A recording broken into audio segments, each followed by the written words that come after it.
Okay guys, this is number 8. So first thing we want to do, we have our equation in factored form. Okay, so what we're going to do is turn it back into standard form. To turn it back into standard form, I had mentioned before, to put factored form to standard form, we are simply going to multiply or distribute. Okay, so let's do that. So we have negative 2 x plus 4 x plus 2. Okay, so we're going to multiply x times x. That gives me x squared. X times positive 2, that's positive 2x.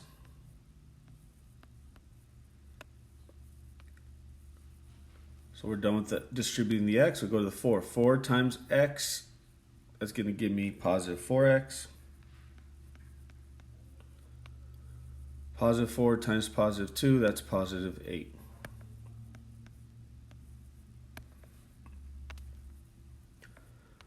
Okay, we're going to combine these like terms here, 2x and 4x. This is going to give me x squared plus 6x plus 8. And again, we're putting this in parentheses because we still had the negative 2 in front. So I'm going to throw the negative 2 in front. And now we're going to distribute the negative 2 in. And that's going to give us our standard form. So if we distribute the negative 2 in, we get negative 2 times x squared, negative 2x squared, negative 2 times 6x, that's negative 12x, and then negative 2 times 8, that is negative 16. All right, so that is my standard form. I'll write it a little nicer over here. So it's function of x equals negative 2x squared minus 12x minus 16. Okay, now we have it in standard form. All right. So equations in factor form, we don't have to do anything here. Just understand these are factors. Okay, so we have negative 2, x plus 4, and x plus 2. These are 3 factors. Finding the x-intercepts. To find the x-intercepts, make sure it's in factored form.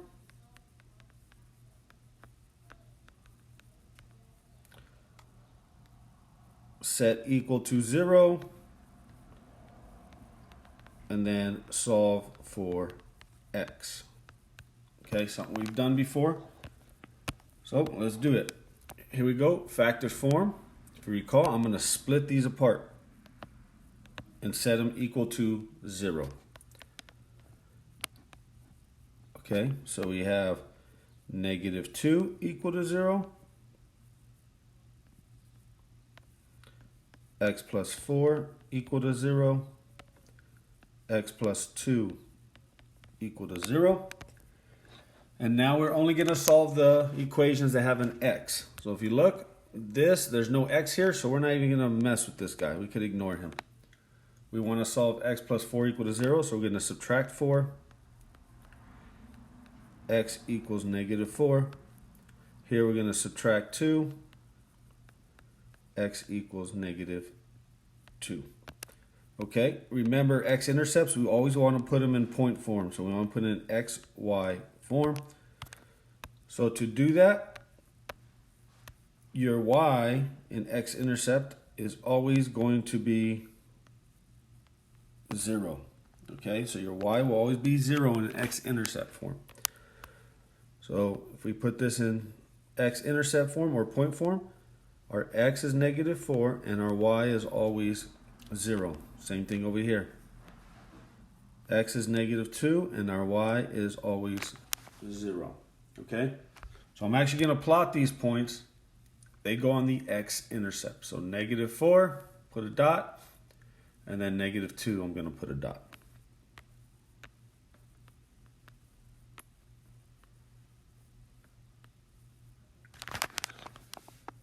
Okay.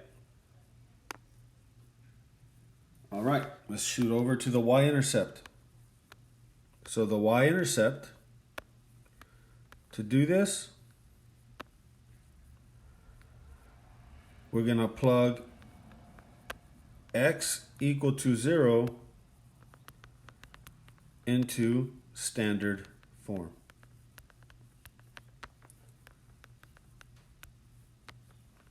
And then we're going to solve for y.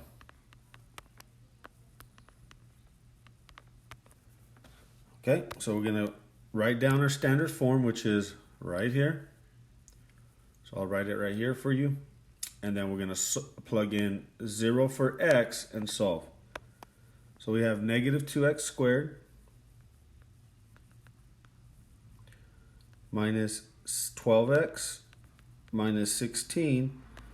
And instead of f of x, because we're putting it in point form, remember f of x can really be turned into y. So we're going to put y here because that's who we're trying to solve for. So we want to solve for y. So we're going to plug in 0 in for x, okay? So let's do the work over here on the right. So we have y equals -2, plug in 0 for x, minus 12 times 0, minus 16, and let's do this math. 0 squared is 0. So we got -2 times 0, minus 12 times 0, minus 1. -2 times 0 is 0. -12 times 0 is 0. So we'll just do plus 0 and bring down the -1. I'm sorry, -16. Okay, and then do that math. We're going to get y equal to -16. So this is my y-intercept, but I want to put it in point form. So when we put it in point form, because we're dealing with the y-intercept, my x is always 0. That's what we plugged in for 0 when we did this equation. So the answer to this y-intercept is x is always 0, and our y-intercept in this case is -16. Okay, so kind of know this difference. When you're finding the x-intercept, y is 0. When you're finding the y-intercept, x is 0. Okay, and these are the processes for both of these. All right, so 0, -16, let's plot that. It should be on the y line, the y-axis, so 0, -16 is right here.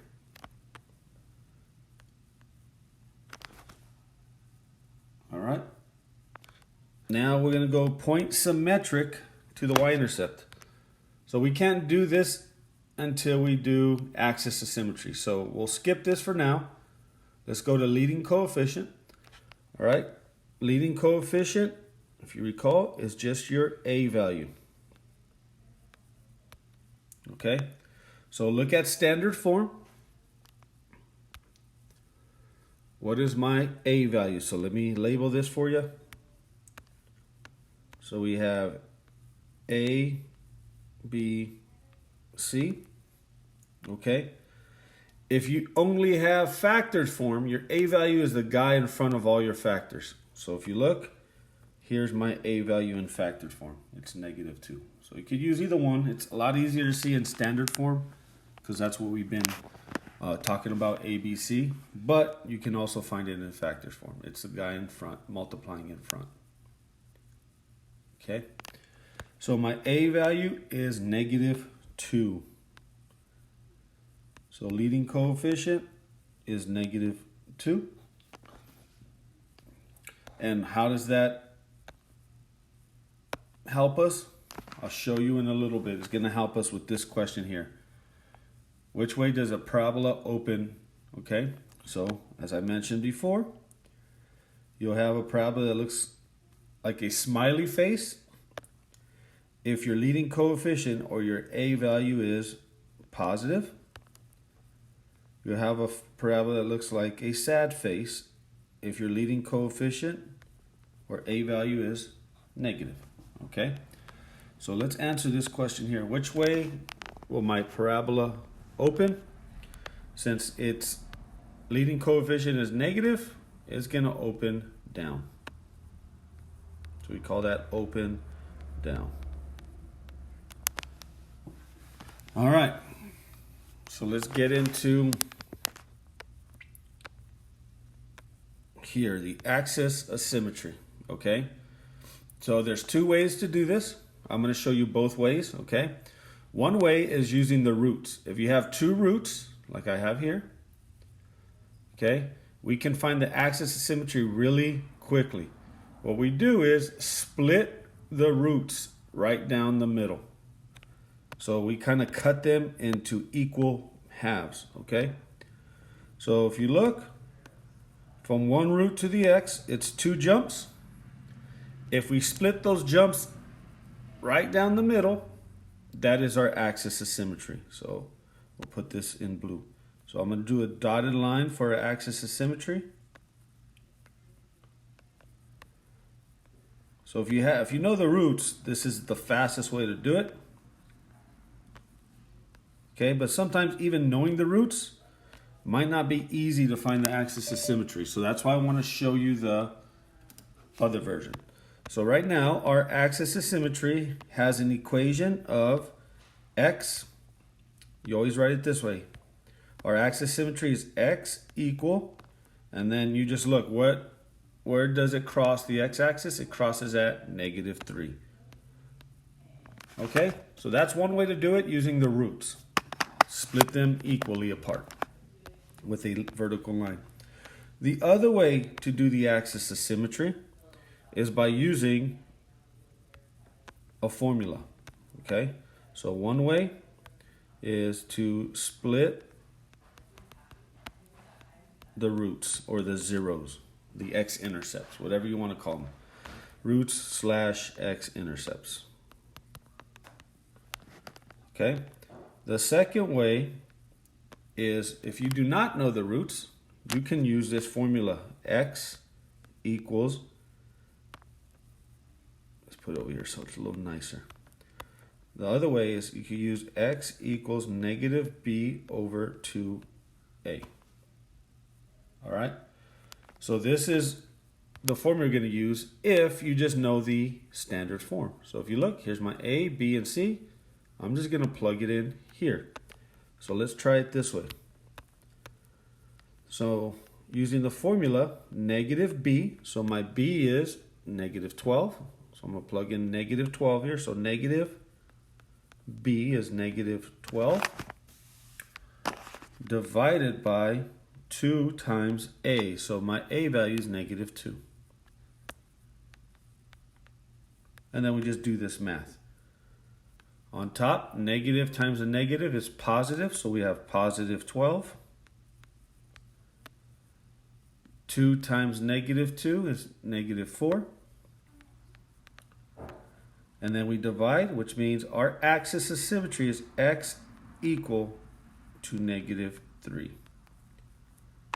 And if you notice, that's exactly what we did. X equals to -3. Okay, so this is the formula version, or you could use the roots version. The important part is knowing how to do it and then knowing that you write it as an equation of x equals to -3 in this case. So it's always x equal to the vertical line that it crosses. Okay? So what's great about the axis of symmetry? It cuts our parabola into a left side and a right side, and they're going to be matching. They're going to be mirror images of each other. Okay? So if you look, there's a dot here, there's a dot here. Okay? If we have a dot on this side, we could put the same dot on the other side, and that's where this question is going to be answered. What is the point symmetric to the y-intercept? So here's the y-intercept. What it's saying is we want an exact copy on the other side of our axis of symmetry. So let's give them the exact copy. So how many jumps am I away? So we go 1, 2, 3. That gets me to the axis of symmetry, so I'm going to go 3 jumps on the other side. 1, 2, 3, and this is where I'm going to put my matching dot. Okay? So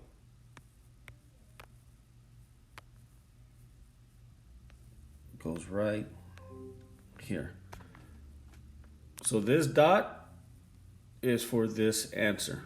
So I'm going to actually write the point here, which is going to be what? -6, comma, -16. So let's put that in. -6, comma, -16. That's for that dot. So the answer to this question is -6, comma, -16.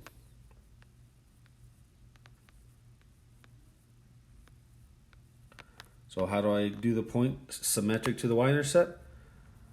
Copy point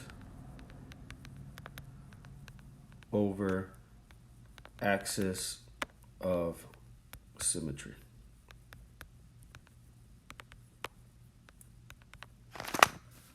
Okay, that's simple. All right, let's go over here. The vertex represents a minimum or maximum. Okay, we'll talk about that. Let's find the vertex first. So to find the vertex, we are going to plug axis of symmetry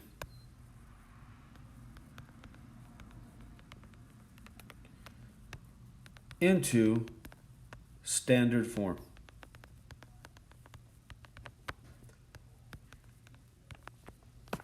Okay, because if you think about it, our vertex is a point, while the axis of symmetry, it actually gives us an x value. So if you look, our axis of symmetry would be the x that we have here.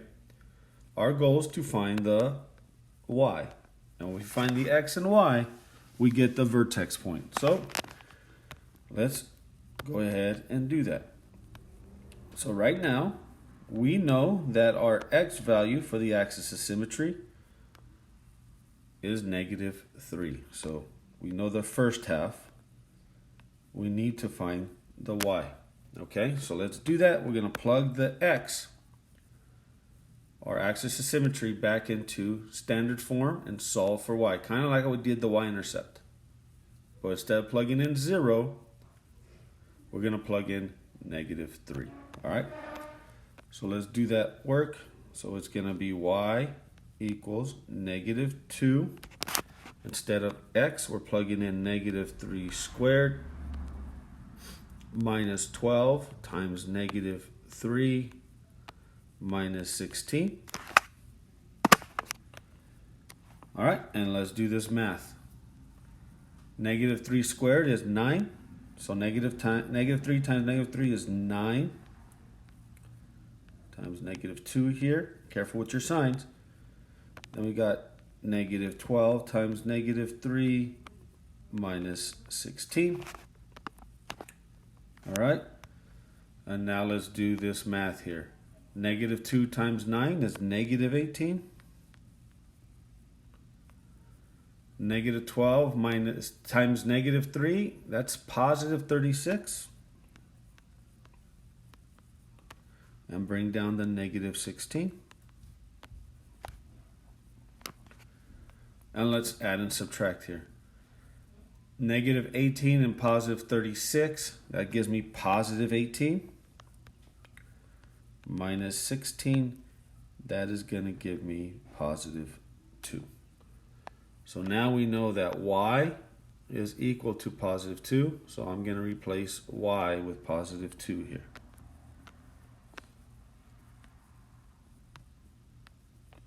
Okay, and this is my vertex. All right, so let's graph this. It should fit. It should, when we find our vertex, it better be on our axis of symmetry. So if you look, it's -3, +2. So -3, +2 is right here. And this is our vertex. Okay, so if you look, it looks pretty nice, like a parabola. Okay, so is our vertex, is it, if I drew this parabola,